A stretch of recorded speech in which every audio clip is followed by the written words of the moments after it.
20절부터 33절 마지막 절까지 말씀 중심에서 지혜를 따라가라, 지혜를 따라가라 라는 제목으로 하나님 말씀 증거하겠습니다. 이제 5월부터 이렇게 지혜서 가운데 잠언서를 그렇게 주일학교 학생들에게 가르치게 되었습니다. 지난 시간 이렇게 그 사경회하고 또 헌신 예배 때문에 공과 부분을 못 했었는데요. 지난주 수요일 날 이제 잠언 1장 잠깐 살펴봤었는데, 잠언 1장 1절부터 19절까지 잠언을 기록한 목적에 대해서, 그리고 잠언 전체의 주제와 같은 잠언 1장 7절, 우리 잠언 1장 7절 한번 다 같이 찾아서 읽어 보시겠습니다. 잠언 1장 7절, 이 말씀이 잠언서 전체의 좀 주제와 같은 말씀인데요. 한번 다 같이 한 목소리로 합독하시겠습니다. 시작. 여호와를 경외하는 것이 지식의 근본이오늘 미련한 자는 지혜와 훈계를 멸시하느니라. 아멘. 여기 지혜와 훈계를 통해서 여호와 경외하는 것을 배우고 그것이 지혜의 근본이며 지식의 첫 시작과 같은데, 그 지혜와 훈계는 책망의 말씀, 그리고 연습의 과정, 그리고 지혜는 여호와를 경외하는 것을 필두로 해서 모든 명철과 슬기, 총명, 지식, 그리고 의롭고 공평하게 정직하게 행할 수 있는 모든 통찰, 그런 것을 지혜라고 표현하고 있는데, 그와 같은 지혜와 훈계의 말씀을 받지 않고 멸시하는 이들, 그런 이들은 아무리 많이 배우고 세상적 지식이 풍부하다 할지라도 지식의 첫걸음도 떼지 못한 것이다.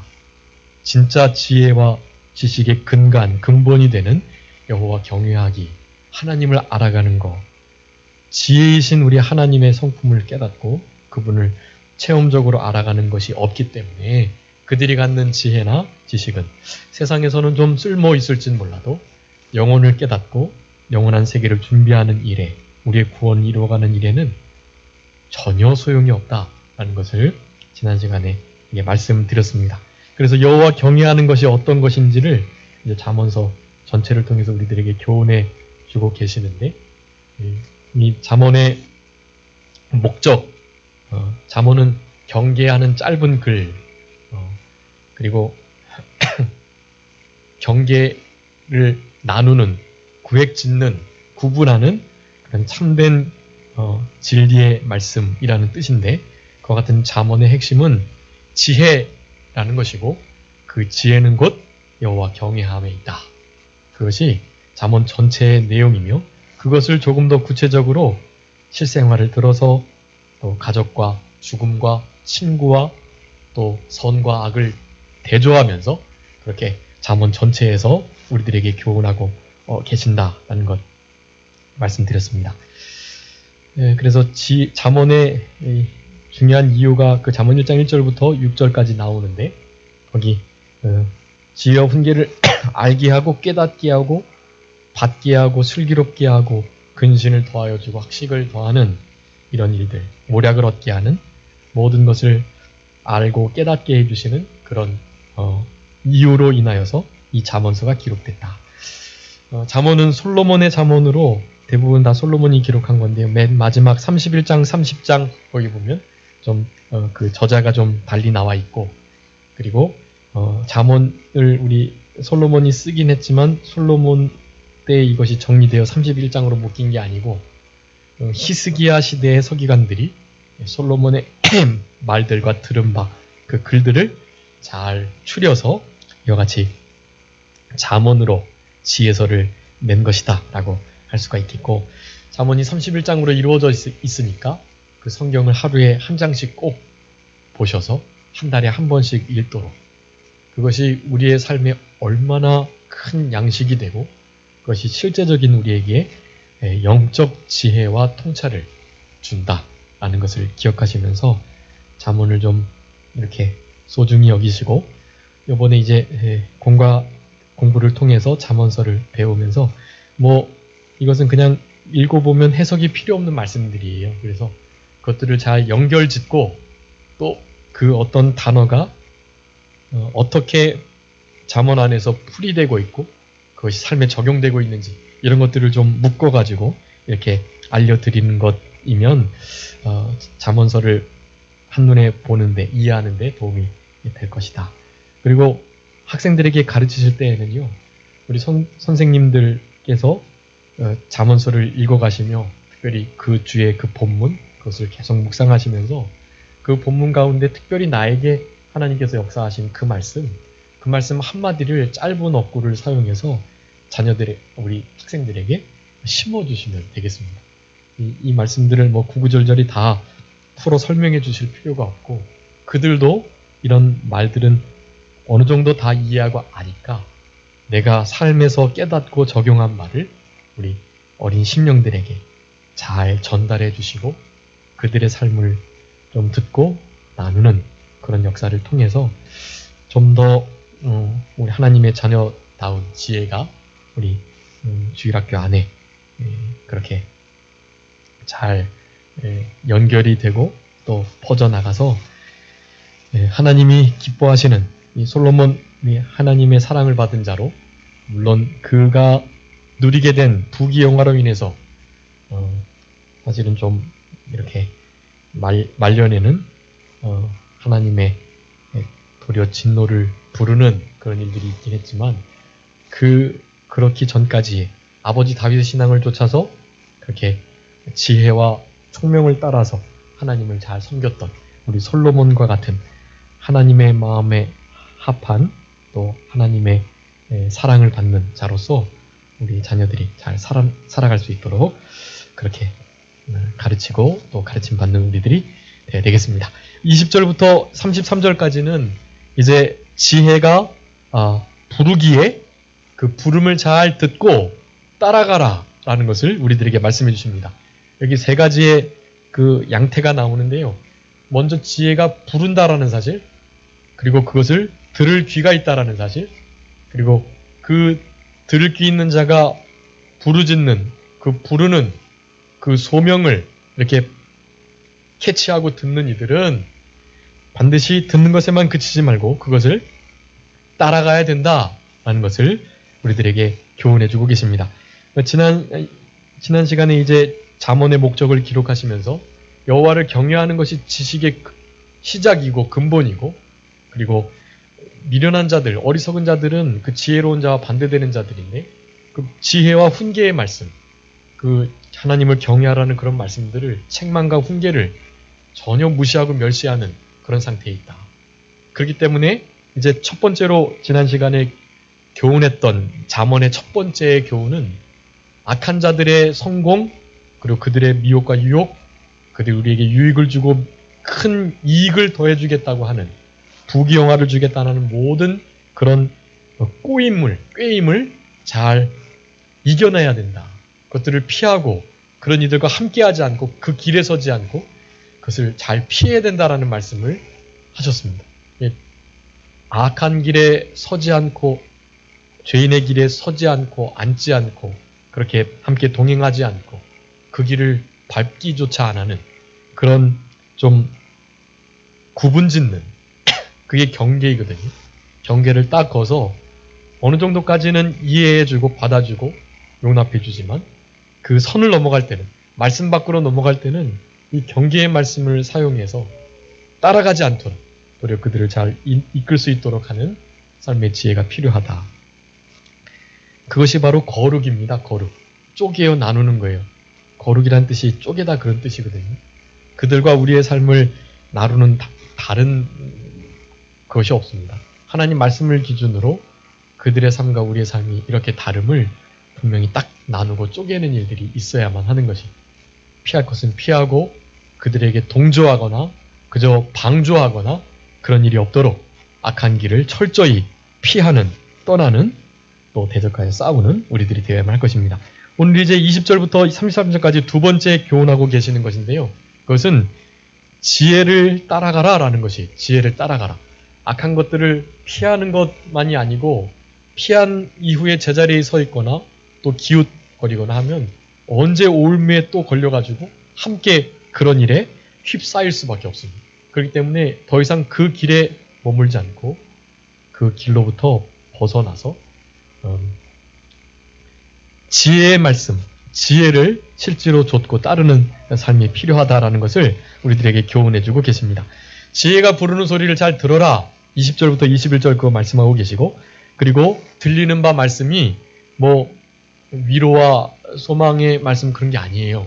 일단 지혜는 이 세상 것과 다름을 분명히 하고, 그래서 우리가 잘못된 길을 가는 것을 지적하는 것이 많기 때문에 훈계하고 책망하고 또 채찍질하는 그러한 말씀이기 때문에 불방망이와 같이 우리를 때리는 말씀이어서 양날 선 검과 같이 우리의 영혼과 골수, 심령을 찔러 쪼개는 역할을 하기 때문에 보통은 그 말씀이 우리에게 좀 힘이 들고 또 마음의 상처가 생기기도 하고 또 기분이 나쁘기도 하고 좀 자존감이 떨어지기도 하고 뭐 그런 일들이 좀 생기게 되는 것입니다.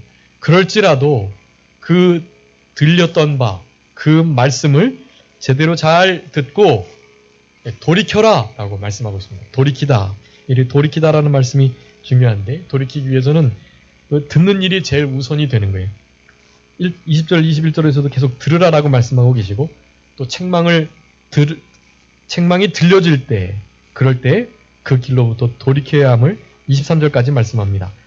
24절부터 32절까지는 돌이키지 않게 될 때 어떻게 될 것인가 하나님께서 좀 징계적인 심판을 그렇게 분명하게 공의로운 속성을 따라서 선포해주고 계시고 마지막 33절에 그럼에도 말씀했던 것처럼 지혜의 말씀을 듣고 그 지혜의 말씀을 따라서 돌이켜서 생명길을 걸어가면 얼마나 큰 복을 주실 것인가에 대해서 마지막 절에 말씀해주고 계십니다. 20절에 지혜가 길거리에서 부르고 광장에서 소리를 높이고 호나하는 길머리에 소리 지르고 성문 어귀와 성중에서 그 소리를 바란다. 여기 길거리, 광장, 길머리, 그 다음에 성문 어귀, 성중 이런 모든 것은 우리의 생활하는 모든 곳에서라는 것을 가리키는 것이에요. 여기 우리 지혜가 이렇게 뭐 소리를 높이기도 하고 소리를 발해서 말을 하고 이런다.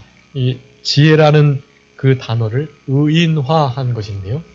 마치 사람처럼 지혜가 그렇게 되는 것을 말하고 있는데 우리 잠언에서는 이 지혜라는 이 단어를 첫 시간에도 그 1장 7절에서도 말하고 있는 것처럼 지혜와 훈계의 말씀 그것을 멸시하지 않고 잘 따르는 것 그게 경외하는 것이고 여호와를 경외하는 그 일이 이 잠언의 핵심이거든요. 그러니까 그 일을 잘 하도록 우리를 인도함에 있어 이 지혜 자체를 의인화하여 계속해서 설명하고 있고 그래서 사실은 이 지혜는 뒤에 이제 잠언 8장 9장에 가면 아예 우리 예수 그리스도를 의미해요. 이 지혜가. 지혜 자체가 곧 예수 그리스도 하나님과 똑같은 그러한 모습으로 말씀도 하고 또 지적도 하고 그런 일을 하시는 것입니다.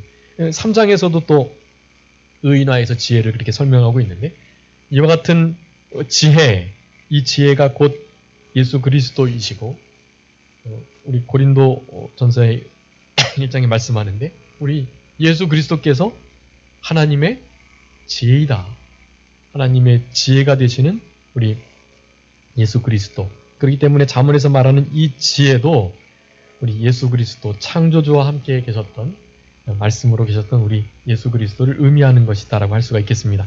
그래서 지혜가 이렇게 소리를 높이고 부르고 소리를 지르며 소리를 바라는 그런 일들을 하시는데 이것은 곧 우리의 심령 가운데 역사하시는 우리 하나님의 세미한 음성, 성령님의 감동, 그리고 우리가 들은 바, 또 외우고 있는 바, 말씀을 읽고 말씀을 배웠던 그 말씀이 때를 따라서 생각나게 하시고 그 말씀을 실제적으로 기억나게 하시는, 교훈하시는 그런 가르침, 성령님의 그런 부르시는 역사다라고 할 수가 있겠습니다. 한번 찾아주세요. 요한복음 14장 26절.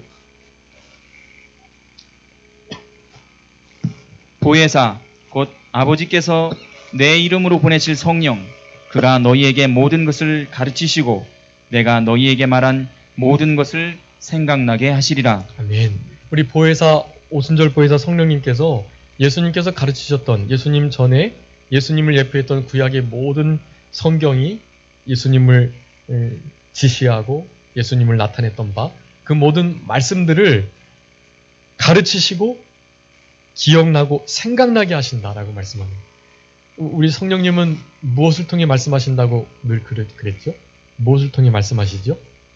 성령님은 진리의 영이신가 진리의 말씀으로 그렇게 역사하시고 또 우리의 양심을 통해서 말씀하세요. 로마서 9장 1절 2절에 있죠.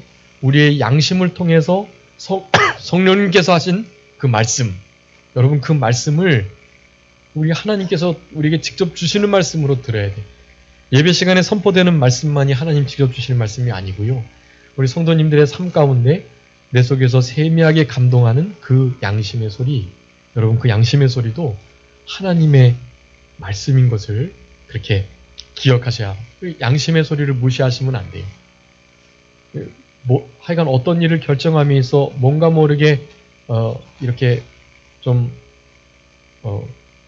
약간 결정함에 있어 좀 걱정이 되거나 혹은 또 이것은 아니지 않을까라는 생각들이 들 때 하나님의 선하신 뜻은 너무나 기쁨으로 순종하고 우리 마음에도 참된 만족이 있고 안식이 있고 기쁨이 있어요.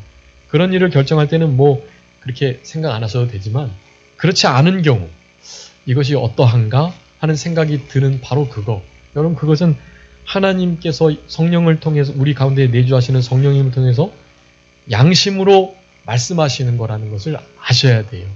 그런 일이 있으면 일단은 멈추시고 그 고민하는 바 또 여러 가지 다른 생각들을 해봐야 할 바 그런 것들을 성경의 원리를 따라서 모든 일을 멈추고 먼저 그것이 하나님이 원하시는 것인지 아닌지 기뻐하는 것인지 아닌지를 따져 보셔야만 하는 것입니다. 그렇게 하신 이후에 하나님께서 또한 말씀을 통해서랄지 또 세미한 감동으로 이리 하는 것이 좋음을 계속 그렇게 하는 것이 좋음을 감동 주시는 것입니다. 그런 감동을 따라서 하는 거예요. 그러니까 믿지 않는 사람보다 우리는 더 결정하는 것이 좀 늦어질 수도 있고 또 더 많은 고민이나 경우의 수를 생각해 보게 되는 것은 당연한 것입니다. 그런 싸움이 있는 거예요. 영적인 하나님의 뜻을 더 기뻐하시는 뜻을 분별하라고 하는 그런 고민들, 그런 내 마음 안에서의 선택의 갈림길 가운데 내 뜻이 아닌 하나님의 뜻을 찾고자 하는 그런 거룩한 열망들, 그런 것이 제대로 믿는 성도들에게 늘 있다라고 할 수가 있겠습니다. 그런 일들을 우리 성령님께서 바로 이 지혜가 부르짖는다라는 것을 통해서 우리들에게 말씀해주고 계시는 거예요. 지혜가 그와 같이 계속해서 부르짖는 거예요. 근데 그것을 무시하시면 안 되고, 즉 하나님의 말씀과 성령님의 세미한 감동, 우리의 말씀이 생각나게 하시고 가르치시는 그러한 역사들을 그저 흘려듣지 마시고 그것을 하나님의 소리로 들으시면서 사실은 그 음성에 귀 기울이고 그렇게 따라가시기를 힘쓰셔야만 하는 것입니다. 그런데 어리석은 자들은 그렇지 않다. 22절에 어리석음을 좋아한다라고 말합니다. 여기 어리석음, 지난 시간에 말씀드렸지만 미련함과 같이 이 지혜에 반대되는 입장에 서 있습니다. 그러니까 지혜가 아까 예수님 그리스도를 가리킨다 그랬고 성령님의 감동과 주장을 따라서 하나님을 경외하게 하는 방법이라고 했으니까 어리석음 또 미련함은 다분히 사탄적이고 그리고 하나님을 대적하는 일들, 하나님이 없다 하거나 하나님을 믿지 않거나 믿는데 더디 믿거나 노하기를 속히하거나 또 하나님의 훈계의 말씀을 무시하거나 이런 모든 것이 어리석음이라고 잠언 전체에서 우리들에게 증거해주고 계시니까 그 어리석은 자의 특징 중에 하나는 아까 말씀드렸던 그거와 더불어서 오늘 22절에 있는 것처럼 어리석음을 자체를 좋아하는 거예요. 어리석음이 열매가 된다라는 말씀도 있는데 어리석음 그 자체가 징계가 되고 그것이 열매가 되며 그것을 좋아하는 거예요. 그 자리가 좋고 하나님을 멀리하게 되는 그런 상황이 좋고 하나님도 가까이 하고 싶지만 그것보다는 지금 현재 상태가 더 좋은, 그래서 굳이 하나님과 가까이 하지 않아도 충분히 만족하고 안일한 상태. 여기 맨 마지막 그 32절에 보면 이 미련한 자의 안일 표현하잖아요. 미련한 것을 통해서 사실 우리가 생각하는 바보스럽고 그런 뜻이 아니에요. 이 미련은 쉽게 좀 잘 속고 또 하나님을 향하여 반기를 들 수 있는 그런 의미의 미련, 어리석음이라고 할 수가 있겠습니다. 그런 자들의 안일, 그런 이들에게는 사탄이 모든 것을 형통하게 해서 막 더 잘되고 사업이 번창하고 자녀가 잘되고 건강해지고 막 이런 일을 막 주는 거예요. 하나님은 그냥 내버려 두시는 것입니다. 하나님은 하나님의 자녀들을 책망하시고 또 사생자로 내버려 두지 않고 교훈하시고 그렇게 몽둥이로 징계하시지만 그들이 끝까지 지혜의 말을 듣기를 거부하고 돌이키기를 싫어하면서 하나님 말씀을 멸시하고 그렇게 거만하게 나가면 어느 때는 하나님이 그냥 내버려 두세요.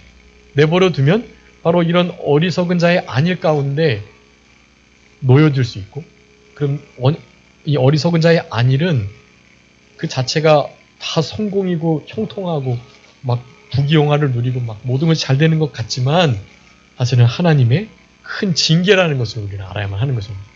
여기서의 그 안일, 이와 같은 안일은 도리어 화가 되는 것을 가리키는 것인데 어리석은 자들은 그냥 그런 게 좋은 거예요.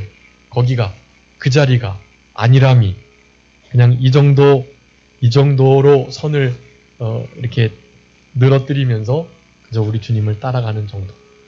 주님을 바짝 붙잡는 것이 아니라 내 모든 것을 다 드리고 자기를 부인하면서 십자가를 지면서 그렇게 예수님을 따라가는 것이 아니고 그냥 한쪽 발은 세상에, 한쪽 발은 교회에 영적인 것도 놓칠 수는 없고 세상 속인 것도 좀 누리고 싶고 이런 상태로 살아가는 것. 여러분 이것 자체가 어리석은 자의 어리석음을 좋아함이라고 할 수가 있는 것입니다. 그것은 그것을 즐기는 것이고 그 상태를 벗어나지 않고자 하는 마음. 성령 충만하지 않고 성령 굳이 막 충만해서 교회에 미치거나 너무 이렇게 좀 특별하게 독특하게 좀 막 유독 그렇게 유달리 그렇게 믿는 것처럼 보이지 않기 위해서라도 내 생활도 어느 정도 유지하면서 그렇게 막 전적으로 하나님 날 주장하기보다는 어느 때는 내가 좀 따를 때는 좀 따라드리고 내가 하고 싶을 대로 할 때는 또 하고 그런 마음을 갖고 있는 거 여러분 이것 또한 하나님의 말씀을 더디 믿는 것이고 하나님이 없어도 살 수 있다라는 그런 마음의 태도가 행동으로 드러나는 것이다. 그것을 본문에서는 어리석은 자들의 어리석음을 좋아함이라고 표현을 하고 있는 것입니다. 거만한 자들은 거만을 기뻐한다라고 말합니다. 이 거만은 그냥 교만 정도가 아니고요. 하나님 말씀을 무시하고 멸시하는 거만. 이런 자들 하나님께서 대적하시지 않으실 수가 없어요. 반드시 하나님께서 이런 자들을 심판하시게 되어 있습니다. 미련한 자들은 지식을 미워한다. 이 지식은 아까 여호와를 경외함으로 말미암는 그 지식의 근본, 그 지식의 지식입니다. 하나님의 영원한 것과 또 심판 그리고 하나님의 뜻을 분별하는 지식. 지난 시간 수요일날 말씀드렸는데 인생의 최고의 지식은 뭐라고 그랬죠? 인생 최고의 지식? 하나님의 뜻을 아는 것. 우리 인생의 최고의 지식은 하나님의 뜻을 아는 거예요. 그리고 인생 최고의 업적은요. 인생 최고의 업적은 하나님의 뜻을 순종하는 것. 우리가 최대의 지식을 얻었으면 그 최대의 얻은 지식을 지식에만 그치면 안 되고 그 지식을 실제적으로 순종해 나갈 때 그럴 때 진짜 인생 최고의 업적을 낳게 되는 것입니다. 인생 최대의 지식 그리고 인생 최대의 업적 그래서 하나님의 뜻을 아는 것과 그 뜻을 순종해 나가는 것이다. 그런데 미련한 자들은 거만한 자들은 어리석은 자들은 그런 지식들을 싫어하고 미워하고 그 안일한 상태를 좋아하며 그저 그 거만함을 기뻐하는 그런 상태에 있을 것이다. 근데 어느 때까지 하겠느냐라고 말하는 거예요. 이것은 하나님의 심판을 받기에 앞서 하나님의 자녀들에게 너희들도 그런 중에 놓여들 수 있는데 어느 때까지 그렇게 악한 자들과 함께 심판을 받으려고 계속해서 그 길을 가느냐라고 말씀하는 거예요. 이제는 이런 말씀을 듣고 이제는 돌이키라는 거예요. 이런 지혜의 말씀을 듣고 예수님이 소리쳐 외치시는 이 간절한 부르짖음을 들으시고 돌이키라. 그래 세상 거만과 이 폐역과 또 어리석음과 지혜롭지 못한 이 미련한 것을 따라 쫓아가지 말고 이제는 방향 전환해서 하나님의 말씀과 지혜를 따르라. 여호와를 경외하는 신앙을 가지고 살아가라라고 말하는 것입니다. 그러면서 2, 3절 이 말씀이 이제 20절부터 33절까지 요절이라고 할 수가 있겠는데요. 23절 말씀 나의 책망을 듣고 돌이키라. 보라 내가 나의 신을 너희에게 부어주며 나의 말을 너희에게 보이겠다라고 말씀합니다. 여러분 이것이 소망스러운 말씀입니다. 우리가 어리석은 자가 돼서 거만한 자들이 돼서 미련한 자들이 돼서 그런 상태에 있었지만 우리 주님께서는 소리쳐 외치시며 잠언의 이와 같은 말씀을 통해서 여호와 경외하기를 배우라고 지혜와 훈계의 말씀에 창념하라고 우리들에게 지금 권고하고 계시는 것입니다. 이와 같은 책망의 말씀을 좀 아프게 듣고 이 말씀을 들은 자답게 돌이키는 일, 이 일이 필요하겠고 책망을 듣고 돌이키는 일이 참 복된 심령이다. 근데 그 일을 누가 할 수 있겠다는 거예요? 내가 나의 신을 너희에게 보여주겠다. 나의 신은 뭐 당연히 성령님을 가르치시고 성령님의 모든 사역을 가리킵니다. 성령님께서만이 이와 같은 역사를 하시는 거예요. 뭐 내가 돌이키고 싶다고 돌이키는 게 아니에요. 성령님을 그래서 의지하는 생활이 너무나 중요하고 오늘 오전에도 말씀드렸지만 자녀들의 이 어그러지고 음란하고 폐역하고 굽어진 악한 세대 이 세대 속에서 저들이 좀 보호받고 그래도 하나님의 자녀답게 살아갈 수 있는 진짜 유일한 방패는 다른 것이 없고요. 진짜 성령님의 도우심이 절대적으로 필요한 것입니다. 그 성령의 도우심을 그저 흥정하듯이 성령님 좀 도와주세요. 좀 도와주세요. 이렇게 해서 될 일이 아니고요. 내 눈을 뽑는 듯한 이 손을 찍는 듯한 그런 결단을 가지고 일사각오하면서 사생결단의 각오를 하면서 매달리셔야 해요. 그래야 하나님께서 성령으로 도와주시는 것입니다. 그런 일들이 있지 않고서는 책망을 듣고 돌이키는 일도 있을 수 없다. 내가 나의 신을 너에게 부어주셔서 그와 같은 역사들을 행하시겠다라고 말씀합니다. 그런데 그렇게도 돌이키지 않는 자들에 대해서 24절부터 32절까지 말씀합니다. 얼마나 큰 재앙들이 준비되어 있습니다. 부를지라도 듣기 싫어하고 손을 펼지라도 돌아보는 자가 없었고 도리어 교훈을 멸시하고 책망을 받지 않았기 때문에 어떻게 해주신다고 26절에 재앙을 만날 것이다. 그때 하나님께서 비웃으실 것이다. 시편 2편에도 있는데 열방이 분노하며 민족들이 허사를 경영하면서 군왕들이 나서서 꾀하며 기름 부음 받는 자를 대적하는 거예요. 근데 그때 하나님께서 비웃으신다 라고 말씀합니다. 그들의 부르짖음 그리고 하나님의 진노 앞에서의 두려움 가운데 떠는 이들을 향해서 하나님께서는 비웃으시는 일을 하시게 될 것입니다. 두려움이 임할 때 내가 비웃겠다. 두려움이 광풍같이 재앙이 폭풍같이 이르겠다. 근심과 슬픔 임하게 되겠다라고 말씀합니다. 그때 부를지라도 대답지 않고 찾아도 내가 만나주지 않겠다라고 말씀합니다. 그런 심령의 태도를 29절 30절에 지식을 미워하고 여호와 경외하기를 즐거워하지 아니하였다. 교훈을 받지 않고 책망을 업신여겼다라고 말합니다. 그래서 이 29절 30절의 말씀도 참 중요한 말씀인데 우리가 지혜를 사랑하고 여호와 경외하기를 즐거워하며 교훈, 책망의 말씀들을 마음 신비에 잘 새겨 받으며 책망을 업신여긴 게 아니라 책망받은 모든 것이 나중에 빛들로 나타난다고 그랬기 때문에 그 책망받는 일을 기뻐하고 제가 예전에 한번 말씀드렸죠. 제가 가르쳤던 주일학교 학생 중에 그런 말을 했던 친구가 있어요. 목사님, 그땐 전도사인데 전도사님 저를 많이 책망해 주세요. 책망해 주시는 것을 제가 달게 잘 받겠습니다. 책망하는 거 나를 진짜 사랑해 주시는 것인 줄 알고 책망을 잘 들을 거니까 책망해 주세요 라고 했던 친구가 있었습니다. 그 친구가 지금 이제 최근에 알게 됐는데 이렇게 대학도 잘 나와서 열심히 이렇게 잘 살아가고 있더라고요. 나름.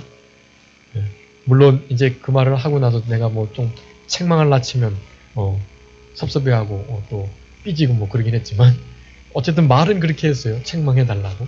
그러니까 막 삐지고 털어져서 이제 막 교회 떠나겠다고는 말 못하죠. 본인이 책망해달라고 그래가지고 책망한 거니까. 사랑하는 마음으로 하나님의 말씀을 들어서 책망할 때 그래도 다른 친구들보다는 정말 잘 받았던 기억이 남는 그런 주일학교 학생인데 실제로 그렇습니다. 하나님 앞에 우리도 그 책망을 정말 업신여기지 않고 달게 듣는 책망하는 자를 나의 스승으로 삼고 그분이 나를 진짜 사랑하는구나 라는 것을 깨닫고 요즘이 이렇게 저주받은 세대이고 또 희망이 없는 세대라고 일컬어지는 이유 중에 하나는 진짜 우리를 향하여서 책망할 수 있는 어른이 없기 때문이 아닌가 생각해 봅니다. 비록 젊은 종이지만 젊은 종이 책망해도 그 책망을 달게 받을 수 있는 그런 성도들이 얼마나 될까. 그런 것은 뭐 바라지도 않고요. 진짜 성경의 말씀을 근거로 또 어느 정도 영적 권위를 가지고 그렇게 책망을 해도 보통은 그렇게 책망하지도 않고 괜히 강대상에서 위로하고 또 잘 되는 복 주시는 말씀 해도 모자를 파네. 무슨 그렇게 치는 설교를 하는지에 대해서 말하니까요. 지금은 그런 시대가 되어버렸기 때문에 그런 일도 사실은 제대로 할 수 없는 지금 이렇게 극동방송에서 나오는 말씀을 보면 실제적으로 책망하고 교훈하는 회개를 종용하는 크게 무섭게 꾸짖는 그런 설교를 찾아볼 수가 없습니다. 그것이 참 큰 문제이고요. 그런 방송에 나오지 않는 조그마한 교회에서 하나님의 마음을 담아서 그렇게 설교하는 목사님들은 물론 헛되게 눈물이 쏙 나도록 교훈하고 또 책망하시겠죠. 사실은 그런 교회가 진짜입니다. 그런 교회에서 신앙생활하는 게 복이고요.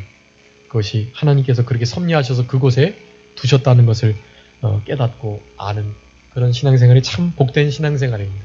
어찌되었든 그런 진짜 스승, 진짜 어른이 없는 이 시대 성경을 하나님 아버지의 우리에게 직접 하시는 말씀 삼고 성경 말씀을 스승 삼아서 그렇게 사람이 나를 책망하지 않아도 하나님의 말씀을 통해서 책망받고 교훈받는 그런 우리들이 되었으면 좋겠습니다. 여러분 그렇게 되는 것이 진짜 지혜롭고 진짜 지식을 갖추는 일이에요. 그것이 진짜 잠언의 말씀을 통해서 우리가 얻을 수 있는 너무나 중요한 유익이고 그렇게 될 때 여호와 경외하기를 즐거워할 수 있고 여호와 경외하기를 배워가며 여호와를 경외하는 자에게 주시는 생명과 은혜와 모든 부귀, 영화 하나님이 주시고자 약속하시는 그 모든 것을 다 받아 누리게 되는 것입니다. 그럴 만한 자격자로 만들어져 가는 거예요. 그렇게 될 때. 책망을 통해서 만들어져 가는 것입니다. 그래서 잠언 전체에서 얼마나 많이 자녀들을 그렇게 책망하고 꾸짖음으로 그들에게 진짜 지혜를 주라라고 성경에서는 잠언에서는 교훈하는지 몰라요. 그런 일들을 우리가 먼저 말씀을 통해서 우리가 받고 다른 것은 몰라도 우리 아버지 어머니는 성경 말씀을 읽다가 눈물을 흘리고 깨달아서 아버지 어머니의 태도가 변하고 말투가 변하고 그런 일이 있었어 라는 것을 경험한 자녀들이라고 한다면 걱정하지 않아도 돼요. 그런 자녀들은 부모님이 다른 말씀 하시지 않아도 그들도 부모님과 같이 성경을 통해서 말씀을 통해 교훈받고 책망받고 훈계를 받아서 진짜 지혜와 지식을 축적하게 되고 하나님을 경외하는 것을 일평생 배워가게 될 것입니다. 그런 삶을 우리에게 요구하고 계신다라는 것입니다. 그러면서 어리석은 자는 어리석은 자의 퇴보가 자기를 죽인다. 그리고 행위의 열매를 먹게 되고 꾀에 배부르겠다. 꾀에 배불러서 도리어 자기 꾀에 빠지고 자기가 파놓은 함정에 빠지고 자기가 굴리는 돌에 치이고 이런 일을 당하게 될 것을 말씀하며 미련한 자의 안일 그것이 자기를 멸망시키게 될 것이다 라고 말씀합니다. 그러나 33절에 보니까 오직 나를 듣는 자는 안연히 살고 재앙의 두려움이 없이 평안하겠다라고 말씀합니다. 하나님 말씀을 듣고 책망을 받아 돌이키는 자들, 그래서 경외하기를 즐거워하고 훈계받기를 기뻐하는 그런 삶을 살아가는 자들은 안연히 산다. 참된 안식과 평강 가운데 산다. 다른 환경이 아주 어려워져도 너무나 급박하게 돌아가고 걱정과 두려움, 근심, 염려가 막 생기는 때가 돼도 천만이 내 옆에서 막 쓰러지고 엎드려져도 하나님께 주시는 이 평안함, 이 안연함을 가지고 살아가게 된다. 참된 평안을, 우리 주님이 주시는 평안을 누리면서 살아가게 된다는 것을 말씀해주고 계십니다.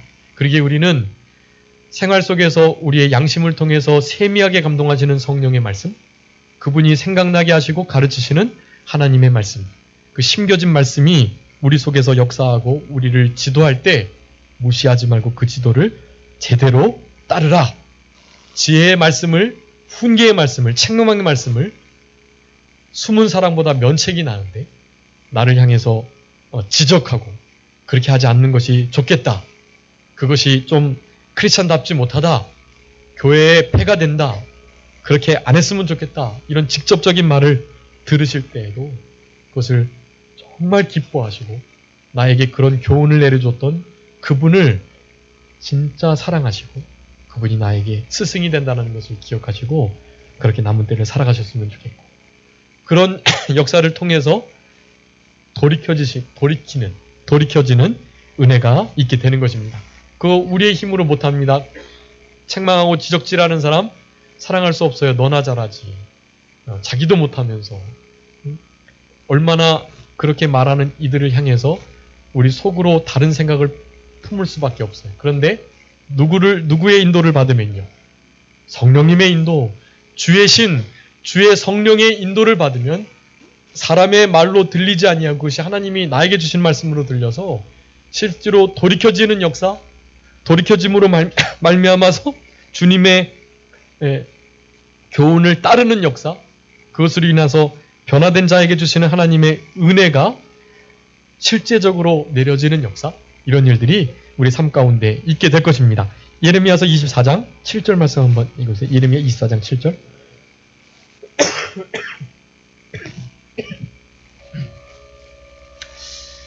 내가 여호와인 줄 아는 마음을 그들에게 주어서 그들로 전심으로 내게 돌아오게 하리니 그들은 내 백성이 되겠고 나는 그들의 하나님이 되리라. 아멘. 여호와인 줄 아는 마음을 주시겠다는 거예요. 그것은 곧 성령님을 통한 역사인데, 성령님께서 우리의 마음에 할례를 베푸시고 우리 마음에 하나님의 신이 역사해서 우리로 하여금 이와 같은 일들을 하게 한다. 우리가 돌아가는 게 아니에요. 여기 우리 돌이키라라고 말하지만 우리가 돌이킬 수가 없어요. 어떻게 해주시는 거라고요? 전심으로 그들을 돌아오게 하겠다. 우리를 그분이 돌이켜 주시는 거예요.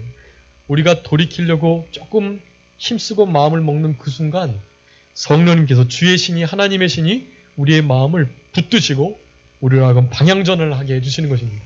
그러니까 먼저 우리를 돌이켜주시는 은혜의 역사가 먼저 우선이고, 그 다음에 우리가 또 우리 나름의 우리 사람의 해야 할 도리들을 회개하고 돌이키는 결단의 역사를 통해서 그와 같은 일들이 이루어져 가는 것을 우리는 알아야만 합니다. 그런 성령의 충만하신 역사가 우리 삶 가운데 늘 계속됐으면 좋겠고, 그런 성도들의 마음은 우리 오늘 본문 29절의 말씀과 같이 미련한 자들은, 거만한 자들은 그렇지 않지만 진짜 지혜로운 자들은 여호와 경외하기를 즐거워한다라는 것입니다. 여러분, 여호와 경외하기를 즐겨하시는 우리들이 되었으면 좋겠습니다. 하나님 말씀 순종하는 것도 즐겨해야 하고 그분을 경외하는 것을 우리의 즐거움으로 삼아야 돼요. 누가 그러셨을까요? 누가 그렇게 하셨을까요? 네, 예수님이 그렇게 하셨어요. 여러분, 그 말씀 읽고 말씀 마치겠습니다. 네, 이사야서 11장 3절 말씀 한번. 이사야서 11장 3절. 그가 여호와를 경외함으로 즐거움을 삼을 것이며 그 눈에 보이는 대로 심판치 아니하며 귀에 들리는 대로 판단치 아니하며 공의로 빈핍한 자를 심판하며 정직으로 세상의 겸손한 자를 판단할 것이며 그 입의 막대기로 세상을 치며 입술의 기운으로 악인을 죽일 것이며 아멘. 우리 예수님께서 메시아 그리스도로 이 땅에 오셔가지고 이와 같은 사역들을 즉 성령님의 역사를 통해서 이루실 것인데 12장 1절부터 그 말씀을 하시는 거예요. 이새에 한 싹이 나서 뿌리에서 한 가지가 나서 결실하겠다. 근데 그 싹 그것이 여호와의 신 곧 지혜와 총명의 신 모략의 재능의 신 지식과 여호와를 경외하는 신이 그 위에 강림하겠다라고 말씀하면서 11장 3절의 말씀을 하는 거예요. 그가 여호와를 경외함으로 즐거움을 삼는다. 여러분 여호와 경외하기를 즐거움으로 삼았던 우리 예수님의 발자취를 따라서 우리가 여호와 경외하기를 즐거워하는 우리들이 되어야만 합니다. 여러분 그게 진짜 지혜이고 여호와 경외함 그것이 이제 잠언서 전체의 주제예요. 그 주제의 말씀을 우리의 것 삼으시되 여호와를 경외함으로 성령님의 우리를 돌이키시는 역사 가운데 책망을 잘 받아들이심으로 그와 같은 일들을 잘 감당하셔서 잠언에서 말하는 이 참된 지혜, 훈계의 지식의 말씀, 그 말씀이 우리의 것이 되는 이 복된 역사가 나타나므로 그러한 자들에게 주시는 참된 안연함과 평안을 늘 누리며 살아가시는 우리 모두가 되었으면 좋겠습니다. 기도하겠습니다. 살아계신 아버지 하나님 감사합니다. 우리를 사랑하셔서 잠언의 말씀을 통해서 하나님 경외하기를 즐거워하는 신앙으로 우리들을 살아가도록 인도하시고 권면하신 은혜를 진심으로 감사하고 감사합니다. 거만한 자들, 미련한 자들, 어리석은 자들과 같이 죄악을 좋아하고 미련을 좋아하며 거만한 상태를 즐기는 우리들이 아니고 우리들은 하나님의 허락하신 지혜의 신, 총명의 신, 여호와를 경외하는 신, 그 신을 오순절 보혜사 성령님을 받은 자들로서 성령님의 돌이키시는 역사를 따라서 훈계와 책망의 말씀을 듣고 우리의 마음을 돌이켜 우리 주님께로 향하는 복된 인생의 길을 걸어가므로 여호와를 최고로 사랑하고 두려워하는 이 경외를 배워나가며 그것을 즐거워하는 우리들의 생활이 되므로 그런 자들에게 예비하신 참된 안연함과 평강과 안식을 날마다 순간마다 누리며 살아가는 우리 모두가 되게 하여 주시옵소서. 하나님의 말씀의 책망을 감사함으로 즐겨 듣는 우리들이 되게 하여 주심으로 그 책망받은 모든 것이 나중에 빛들로 나타나서 빛의 열매를 많이 맺히는 그런 우리 영화교회 모든 성도님들 다 되게 해주시기를 간절히 바라옵고 감사하오며 예수님의 이름으로 기도 올리옵나이다. 아멘. 찬송하시겠습니다. 찬송가